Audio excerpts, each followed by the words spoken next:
రాష్ట్రంలోని ప్రభుత్వ మెడికల్ కళాశాలలను ప్రైవేటు వ్యక్తులకు అప్పగించేందుకు ముఖ్యమంత్రి చంద్రబాబు నాయుడు సర్కార్ విధానపరమైన నిర్ణయాన్ని తీసుకోవడాన్ని నిరసిస్తూ మాజీ ముఖ్యమంత్రి వైఎస్ జగన్మోహన్ రెడ్డి ఆధ్వర్యంలో ఈరోజు 1,00,00,000 సంతకాలతో కూడిన నిరసన కార్యక్రమాన్ని గవర్నర్ వద్ద సమర్పించారు.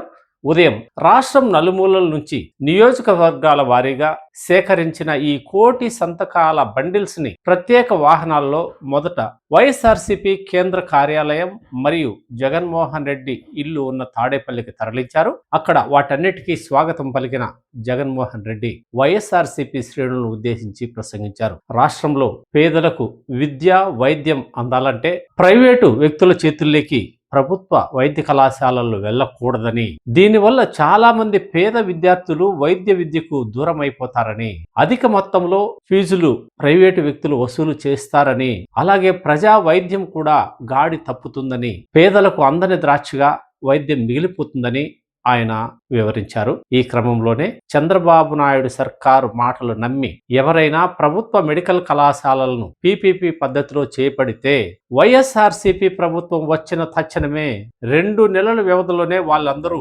జైళ్లు పాలవుతారని తీవ్రంగా హెచ్చరించారు. ఈ పీపీపీ పద్ధతి అనేది పూర్తిగా కుంభకోణాలమయమని, చంద్రబాబు నాయుడు స్వార్థ ప్రయోజనాల కోసం తన అనుచరులకు వీటిని కట్టబెడుతున్నారని తీవ్రంగా దుయ్యబట్టారు. అనంతరం ఈ ప్రత్యేక వాహనాలతో విజయవాడ వెళ్లి గవర్నర్ పేటలో ఉన్న గవర్నర్ నజీర్ను కలిసి ఈ పత్రాలను అందజేసి ఆయన తమ నిరసనను వ్యక్తం చేశాడు. అంతకు ముందుగా పక్కనే ఉన్న అంబేద్కర్ స్మృతి వనం వద్ద ఈ ప్రతులను ఉంచి తమ నిరసన తెలియజేశారు.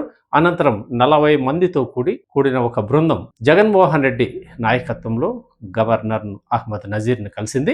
రాష్ట్రంలో ఇప్పటికే చేపట్టిన వైద్య కళాశాలలను ఉద్దేశపూర్వకంగా చంద్రబాబు నాయుడు తన అనుచరులకు కట్టబెడుతున్నాడని, దీన్ని అడ్డుకోవాలని గవర్నర్ అహ్మద్ నజీర్కి వివరించాడు. తమ ప్రభుత్వం అధికారంలో ఉన్నప్పుడు పెద్ద ఎత్తున చేపట్టిన ఈ ప్రైవేటు కళాశాలలకి ఆల్రెడీ కేంద్ర ప్రభుత్వం గ్యారంటీగా ఉందని, నాబార్డ్ నుంచి నిధులు సమకూర్చామని, ఎటువంటి ఖర్చులు లేకపోయినా వీటిని పూర్తి చేసే అవకాశం ఉందని, అయితే చంద్రబాబు నాయుడు ప్రభుత్వం ఉద్దేశపూర్వకంగా వీటిని ప్రైవేటు వ్యక్తులకి దారాదత్తం చేస్తుందని గవర్నర్కి జగన్మోహన్ రెడ్డి వివరించాడు. దీన్ని తక్షణమే అడ్డుకోకపోతే ప్రజాక్షేత్రంలో నియోజకవర్గాల స్థాయిలో తమ నిరసనని తీవ్రతరం చేస్తామని కూడా ఈ సందర్భంగా ఆయన అభిప్రాయపడ్డారు. ఏదేమైనా చంద్రబాబు నాయుడు సర్కార్ వివేచనతో వ్యవహరించి ప్రభుత్వం పైన ఈ మెడికల్ కాలేజీలో వస్తున్న విమర్శలను అధిగమించే విధంగా చర్యలు తీసుకోవాలని ప్రజలు కోరుతున్నారు.